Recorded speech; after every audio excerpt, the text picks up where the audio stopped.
Every time I go past a field of cows, I feel a strong urge to shout abuse at them. Turns out I'm dairy intolerant. Welcome to this week's Allotment Diaries, part of an adventure in taste and time.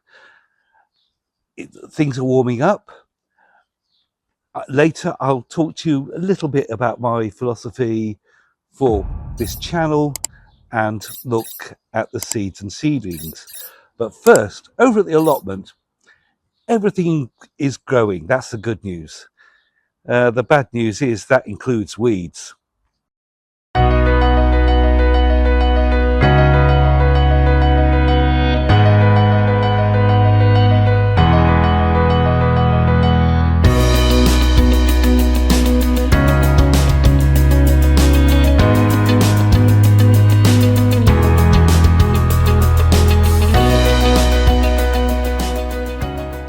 So welcome to plot 35.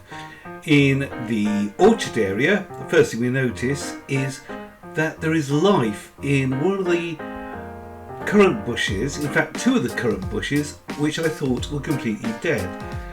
See, there and there, new shoots, so I'll need to cut off all the old dead wood above them. And look over here.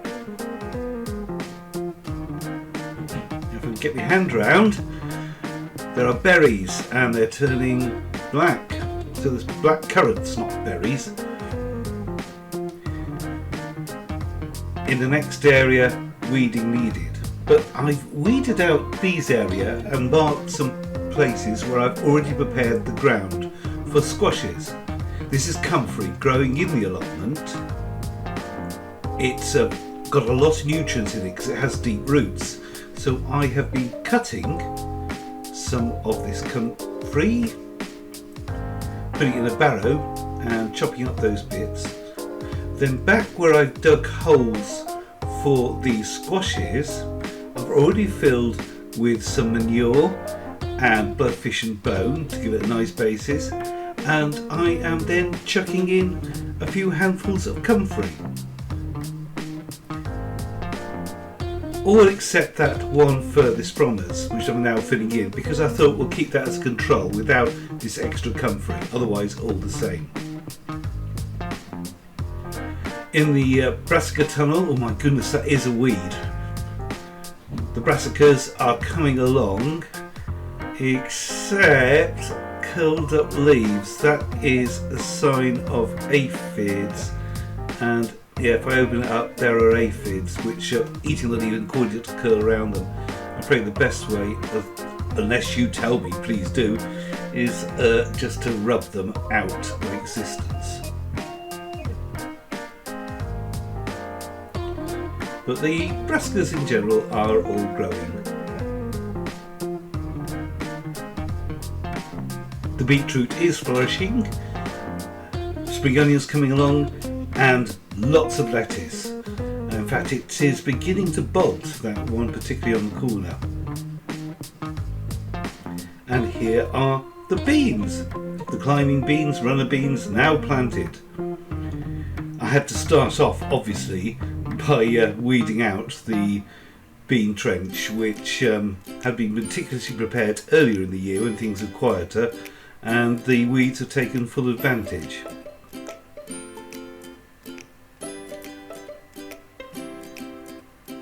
But it's satisfying.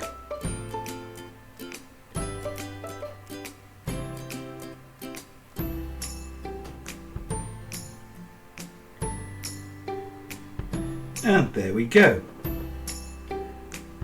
These are the beans which I germinated at home in old toilet room tubes. And as you see, they are really well ready to be planted out. So let's go.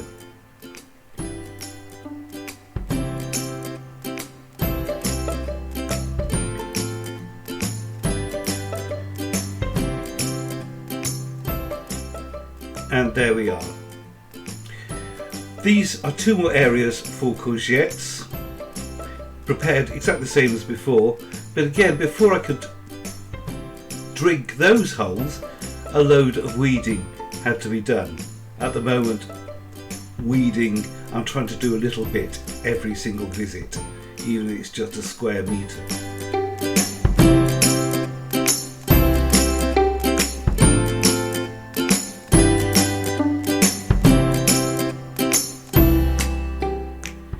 Over here we have the blight resistant carrots beginning to show some seedlings, and next to them are a few radishes or spring onions, and the chard is now big enough for harvesting for salads. The climbing peas are looking okay, but what about the potatoes? This is quite an exciting moment for me. I mean, not for you seasoned gardeners, and you'll probably be disappointed, but I've never grown potatoes before I got the allotment this year, and these ones are swift, are dying off, particularly at one end. So it's died off, they're not going to be producing any more spuds. So for the first time in my life, I'm going to be digging spuds that I've grown myself. I'm not expecting a lot because the potatoes didn't grow too high, but as long as I get a few I'll be happy. But I'm quite excited because I just don't know what to expect. Let's dig. So I proceed now to dig my first ever self-grown potato.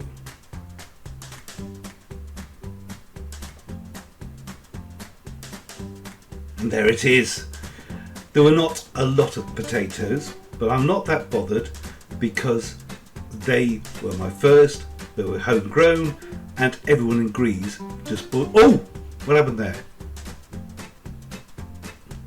Well, fortunately my phone was unharmed. Yeah, the potatoes were delicious, and I'm just backfilling them now, backfilling the rows after harvesting. Then getting some beetroot also for dinner.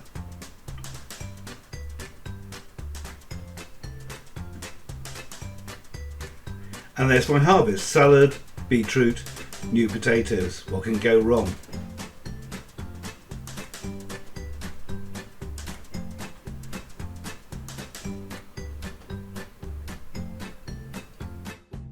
Oops! Okay, we'll take the cover off now of the carrot raised bed, and here I am pricking out the excess carrots where they're too close to each other so that they are all properly spaced. But they're very partially germinated, so there's patches without them. So here I am creating new rows, planting more of the giant red carrots seeds, because let's get the seeds out there. Apparently carrot seeds don't last long.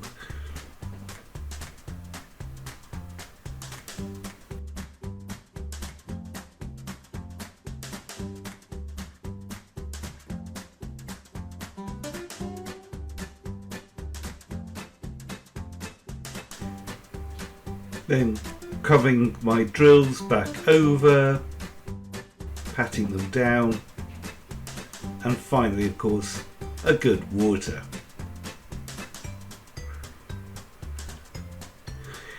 Strawberries. There are red strawberries now. I am just about beginning to pick them. Quite delicate in flavour, not too sweet. In the greenhouse, here are our cucumbers and some basil. And you see they're growing quite nicely. They're beginning to climb. So, enough of that, back to the garden for philosophy. With a YouTube channel. So I've started this channel, An Adventure in Taste and Time, when I knew that a lot was on the way. I have some videos banked that I made over Christmas, and I might keep till next Christmas cooking in the kitchen because it includes some Christmassy recipes. At the moment it's a small channel. I would like it to grow. But I was reading yesterday that if you just keep plodding along, at some stage you have to stick with it, then YouTube will start pushing the video out to more subscribers, or more potential subscribers. So I'm sticking with it, but that is a secondary reason. I was looking at information about how to improve your channel and get more likes and whatever. But what made me stop was one which says, well, if your niche isn't working, change your niche. Well, I'm not doing that because I wanted to make this channel, yes, it may be selfish, but it's my channel. I want to have it for what I'm doing. It's also a really useful record of what I'm getting up to on the allotment on what week. So it's been quite useful to look back and think, oh, that was there and that was then. And I must start doing a comparison, one of these ones, of just how things like the globe artichokes, just to take one example, are looking today compared to when they were just sitting in tiny pots back in March. So I'm going to continue what I'm doing. I will be making adjustments, I will be trying to improve it, but the overall philosophy, provenance of food, a little bit of travel, and of course provenance of food includes the gardening, a little bit of travel and other things that I fancy is what I'm doing. Anyway, enough of this, let's look at some seedlings. So, seeds and seedlings. Well, first of all, if you remember the run of beans, the germination wasn't great, so I took all the ones that had germinated, planted them out. I left the old ones here. Look at them. So these ones I planted out, I will plant out. Remember, these ones, the toilet tubes, are all ones that were from real seeds bought this year from the people who sell them.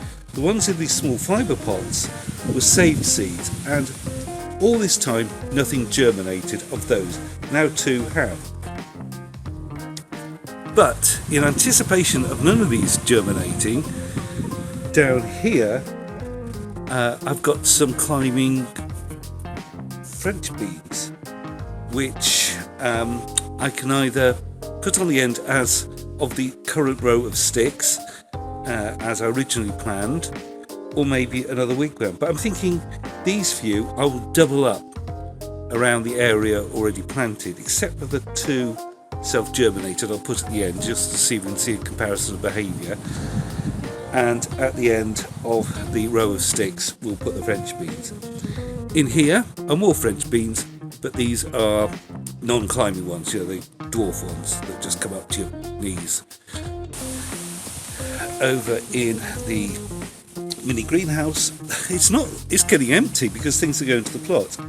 So we have some basil, which, well, spurious germination, but it's coming along because they like the warmth. 3 cucumbers that were second generation. I sowed them a few weeks later than the other ones. And in these pots, these are ichikikuri, which are autumn gourds, as in pumpkins, small pumpkin squashes that will grow hopefully, September time. We'll be enjoying that after the initial squashes are finished. Talking of which, here we have our squashes. Currently, 5 summer crooknecks and 2 normal courgettes. This little tomato isn't doing well, but it's doing better than one over at the plot, so I think I'm swapping them, or the other one is dying, so that's going in. You'll get a second chance. And also, since I put it there, it seems to have actually started recovering. That was very nearly dead. Some more cauliflowers, because I've only got about 3 growing, and a bit more basil in this tray. And it's broken, but on this one, more spring onions on the left and a beetroot on the right. And finally, over here, the herbs, which didn't start well, so I re-sown them, but they're looking rather good. I like the look of those. Parsley, dill and coriander. And I think I'm going to get more dill going, but that dill looks great with modular sold. Over on this tray, a bit less again. These are the leeks, which, like the beans we just looked, I literally a few weeks ago took them to reseed and noticed that they were just beginning to happen, so I'd given up on them, but these are going okay. There's more leeks here, the second sowing. These various cabbages and things I've pricked out now. So I've originally sowed 2 per cell. Where 2 have grown, I've pricked out the weaker ones, and there's a couple more brassicas over here. Lettuce, this looks like it's going out soon, and also I think ready to go out are these kales given to me by my friend Bridget. So, with the sun shining and me needing a shave, all I can say is have fun, like and subscribe if you want to. See you next week.